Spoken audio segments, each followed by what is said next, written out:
প্রথমে জাপানের টোকিও, তারপর সাউথ কোরিয়ার সেওলে পৌঁছে গেছেন অভিষেক ব্যানার্জি ভারতের হয়ে একটাই মেসেজ দিতে, সেটা হচ্ছে জিরো টলারেন্স এগেইনস্ট টেররিজম। এখন বিষয়টা হচ্ছে যে এত এত টাকা খরচা করে গিয়ে যে এত বড় বড় ভাষণ দেওয়া হচ্ছে, লাভ কিছু হচ্ছে, ইম্প্যাক্ট কিছু পড়ছে? কারণ একটা ভিডিও চরমভাবে ভাইরাল হয়েছে, যে ভিডিও কোনো মিডিয়া খুব একটা ফোকাস করছেন না, কিন্তু আমার মনে হয় অভিষেক ব্যানার্জির জায়গায় অন্য কোনো নেতা থাকলে হয়তো চরমভাবে ফোকাস করা হতো। আমি আপনাদেরকে জানাচ্ছি, সেই ভিডিওতে পরিষ্কার আপনারা বুঝতে পারবেন যে কিভাবে অভিষেক ব্যানার্জিকে অপমান করা হয়েছে, এবং নিজে অভিষেক ব্যানার্জির বডি ল্যাঙ্গুয়েজ বলে দিচ্ছে যে কতটা অপমানিত ফিল করছিলেন অভিষেক ব্যানার্জি। সমস্ত খবরের ডিটেলসে যাওয়ার আগে নমস্কার, আমি অদ্বিতীয়া রয়। আজকে আবার চলে এসেছি আমার ছোট্ট ইউটিউব চ্যানেলের সঙ্গে অদ্বিতীয়ায়। আপনাদের সকলকে প্রণাম ও ভালোবাসা জানিয়ে আজকের লাইভ আমি এখান থেকে শুরু করি।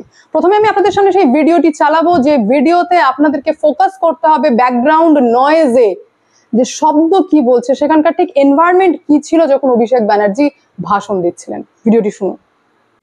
That any support to Pakistan is a support to terror organization. Anyone supporting any act of Pakistan is supporting a terror organization. Why I say this? I have reasons to say this. When the 2008 Mumbai terror attacks were carried out in Mumbai, where all of you must have seen and known, 166 nationals were killed and shot dead by terrorists. And out of those 166, there were people belonging from different nationalities. Apart from India, there were people from 26 other countries. And the prime accused, who was then arrested by the Indian law enforcement agencies, he confessed in proceedings that he was trained and raised in Pakistan. And when the terror attack was carried out this year, on the 22nd of April, we actually expected Pakistan to do justice and bring the perpetrators to book. Either you bring justice to them, or justice needs to be done to them. You anyway have to do justice. 1.5 মিনিটের video চালালাম আপনাদের সামনে। 1.5 মিনিটের ভিডিওতে 30 সেকেন্ডের জন্য pause হয়েছে, যে অভিষেক ব্যানার্জি কিছু ইম্পর্টেন্ট কথা বলছেন, কিছু ইম্পর্টেন্ট ডায়লগ ডেলিভারি করছেন, যেখানে আপনারা চামচ আর প্লেটের শব্দ পাননি। কন্টিনিউ চামচ আর প্লেটের শব্দ, মানে মানুষ খেয়ে যাচ্ছে, আর অভিষেক ব্যানার্জি বলেই যাচ্ছেন। এখন ব্যাপারটা হচ্ছে যে লাইনগুলো অভিষেক ব্যানার্জি বলছিলেন, সেগুলোকে এতটাই হেলাফেলা করার মতো যে খাবার খেতে খেতে শুনেনি ভাই কি হলো। তিনি উল্লেখ করলেন 9/11, 26/11, উড়ি, পেহেলগামের মতো টেরার অ্যাটাক, যাকে আতঙ্কবাদী হামলা বলা হয়, যেটা সাধারণ মানুষের ওপর করা হয় আর করা হয়েছিল। কি হয়েছিল আমাদের দেশে পুরোটাই আমরা জানি, যেখানে রিসেন্ট পেহেলগামে 26 জন সিভিলিয়ানকে আমরা হারিয়েছি। আর সেই বক্তব্য রাখতে রাখতে তিনি চলে গেলেন কি বলতে, যে আমাদের অপারেশন সিন্দুর কিভাবে কন্ডাক্ট করা হয়েছে এবং কি প্রসেসে আমরা করেছি, যেখানে পাকিস্তানি 9টা টেরার কি হেডকোয়ার্টারকে আমরা ডেস্ট্রয় করেছি। তো একবারও চামচ থালা প্লেটের শব্দ আপনারা দেখলেন যে থেমে গেল, ফোকাসফুলি শোনা হচ্ছে, কারণ ইম্পর্টেন্ট কথা বলছেন। তাহলে আমি তো দুটো পয়েন্ট এখানে খুঁজে পাচ্ছি। প্রথম হচ্ছে যে এই সমস্ত কি চলছে ভাই? তাহলে কি এই ভারত সরকার যে আমাদের ট্যাক্সের টাকা খরচা করে বিদেশে পাঠাচ্ছেন, তাহলে এটার কি কোনো ইম্প্যাক্ট করছে না? মানে সাউথ কোরিয়ার যে একদম স্ট্রং স্ট্যান্ড আছে এগেইনস্ট টেররিজম, সে বিষয়ে কোনো সন্দেহ নেই। তিনি অপারেশন সিন্দুরের আগেও বলেছিলেন, পেহেলগাম অ্যাটাকের পরেও বলেছিলেন, এখনো তাই। কিন্তু এই যে সিওলে যে চলছে খাওয়া দাওয়া, মানে কি খাওয়ার আগেও হতে পারতো, খাওয়ার পরেও হতে পারতো। অভিষেক ব্যানার্জি ডায়লগ খেতে খেতে Abhishek Banerjee as a entertainer তিনি বলে যাচ্ছেন, মানে কি এন্টারটেইন চলছিল ওটা? খেতে খেতে শুনি অভিষেক ব্যানার্জি কি বলছে। অভিষেক ব্যানার্জি গান করছিলেন, অভিষেক ব্যানার্জি ডান্স করছিলেন, যে খেতে খেতে আমরা এনজয় করছি। চলো ভাই খাই আর দেখি শুনি। তাহলে ফার্স্ট তো আমি আপনাদেরকে এটা বললাম যে হয়তো ভারত সরকার এই যে আমাদের ট্যাক্সের টাকা খরচা করে যে প্রোগ্রাম করানোর চেষ্টা করছেন, প্রোগ্রাম অর্থাৎ যেটা বোঝানোর চেষ্টা করছেন গোটা বিশ্ব জুড়ে, যে আমরা কিভাবে জিরো টলারেন্স এগেইনস্ট টেররিজম রয়েছে, সেই মেসেজটা দিচ্ছেন, এটার কি আদৌ ইম্প্যাক্ট পড়ছে, নাকি যে ব্যক্তিকে পাঠানো হয়েছে সেটারই কোনো যোগ্যতা নেই? জিরো যোগ্যতা এই কারণেই বলবো, কারণ যে কথা আপনি বলছেন বা যেটা আপনি বোঝাতে চাইছেন, সেটা তো ইংলিশ জানলেই তো হয় না। সেই ইমোশন কি কাজ করছে, সেই ব্যাপার কি আপনি প্রেজেন্ট করতে পারছেন? লোকের কোনো মনেই হতো না, হ্যাঁ ভাই বলছি, মানে আমি অ্যাজ আ স্যাটেলাইট মিডিয়া আপনাদের সামনে যদি চলে আসি আর এই হলো, আপনিও শুনালেন, আমিও বলে দিলাম, ব্যাস হয়ে গেল ভাই, দায় ভার খালাস। এই খালাসিগিরি করানোর জন্য তো পাঠানো হয়নি। আপনি একটা ইম্পর্টেন্ট বিষয় ডেলিভারি করছেন, তো নিজেরও তো একটা দায়িত্ব থাকে যে আমি উইথ ইমোশন বলবো, বা কোন জায়গায় কতটা ইমোশন কাজে লাগিয়ে, বা আমি যে সিরিয়াস ম্যাটার বলছি সেটা কতটা ইম্পর্টেন্ট দিয়ে বোঝাতে হবে যে লোকের কাছে সেটা ততটাই ইম্পর্টেন্ট হয় যতটা যে ডেলিভারি করছে তার কাছে। ইউসুফ পাঠানকে তো অনেকেই চিনতেন, ইউসুফ পাঠান একটা নোন ফেস, তাহলে তার কথা নিশ্চয়ই শুনতো, কারণ উনি অ্যাজ এ প্লেয়ার বিখ্যাত। তাহলে আপনাকে পাঠিয়ে কি হলো? জিরো। আজ মমতা ব্যানার্জিকে পাঠালেও টুটি ফুটি ইংলিশ বললেও তিনি যেটা বলতে চান সেটা বলে বেরিয়ে আসতে পারতেন, চারটে লোক শুনতো এবং সেটাকে নিয়ে আলোচনা হতো। মেবি তিনি ভুলভাল বকে আসতেন, চারটে ভারতের নামে নিন্দে করে আসতেন, সেটা অন্য কথা, কিন্তু শুনতো। আজকে যদি ভেবে নিন অভিষেক ব্যানার্জির জায়গায় প্রধানমন্ত্রী নরেন্দ্র মোদী থাকতো আর এরকম ঘটনা ঘটতো যে নরেন্দ্র মোদী কোনো বক্তব্য রাখছেন আর সবাই খাচ্ছে, তো নিউজ মিডিয়াতে হতো যে দেখো কত বড় অপমান, দেশের প্রধানমন্ত্রী বক্তব্য রাখছেন আর সবাই খাচ্ছে।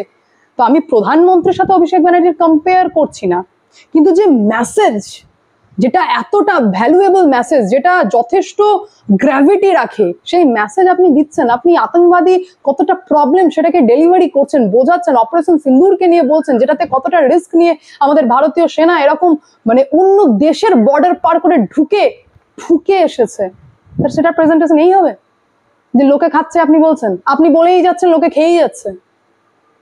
আমি আপনার প্রতিও আমি দেখলাম যে আপনারও সমস্যা, মানে সমস্যা বলতে এটা যে আপনিও ফিল করছিলেন যে যা হচ্ছে এটা ঠিক হচ্ছে না। আপনি নিজে আনকমফোর্টেবল ছিলেন। অভিষেক ব্যানার্জি নিজে আনকমফোর্টেবল ছিলেন। ওনার বডি ল্যাঙ্গুয়েজেই আপনারা বুঝতে পারবেন যে ভাই কি হচ্ছে, পাশ থেকে থালা নিয়ে কেউ বেরিয়ে যাচ্ছে, পাশ থেকে কেউ হাত দিয়ে কাউকে ডাকছে। তাহলে আপনি অপোজ করতেন এই সেভেন ডেলিগেশনস এর মধ্যে আপনার ডেলিগেশনকে যে লিড করছেন জেডিইউ রাজ্যসভার এমপি, যার নাম হচ্ছে সঞ্জয় কুমার ঝা, তাকে বলতেন, আওয়াজ তুলতেন, কিছু তো করতেন। মানে ভাই আমি ব্যাপারটা বুঝতে পারছি না যেটা কি হলো। হয় আমি ভুল বুঝছি, সেটা আপনারা ভিডিওটি দেখে আপনারাই ভাই কমেন্টের মাধ্যমে আমাকে জানিয়ে দিন যে হ্যাঁ অদ্বিতীয় তুমি ভুল বুঝছো, ব্যাপারটা এটা না, যখন এরকম মেসেজ দেওয়া হয় তখন নাকি সবাই খায়, হয় এটাই আমাকে ক্লিয়ার করে দিতে হবে। কারণ আমি এখানে অপমান, ইগনোর আর পুরোপুরি পাত্তা না দেওয়ার একটা মেসেজ আমি পেলাম, যেটা অভিষেক ব্যানার্জি দাঁড়িয়ে যে মেসেজ ডেলিভারি করার চেষ্টা করলেন সেখানে জাস্ট তিনি বলে গেলেন, জাস্ট দায় খালাস, এর বাইরে আর কিছু দেখতে পেলাম না।